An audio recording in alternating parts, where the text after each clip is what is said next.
পাটা ধর।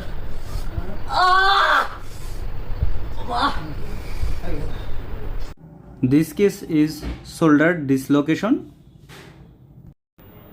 শোল্ডার জয়েন্টটা ডিসলোকেট হয়ে সামনের দিকে চলে আসছে, ডিসলোকেট হয়ে নিচের দিকে নামে গেছে। জয়েন্টটা এই বরাবর থাকা দরকার ছিল। হিউমেরাসের যে হেডটা আপনার শোল্ডার থেকে নিচের দিকে ডিসলোকেট হয়ে গেছে। That correction I should yearly.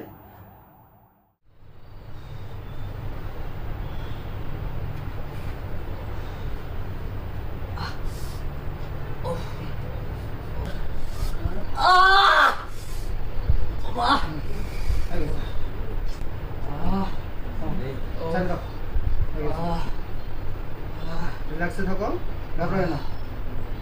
বসে বসে ওটা গেছিল নাকি? আমার ছেলে কি বলবো, বিয়ে দিতে বলে না, অল্প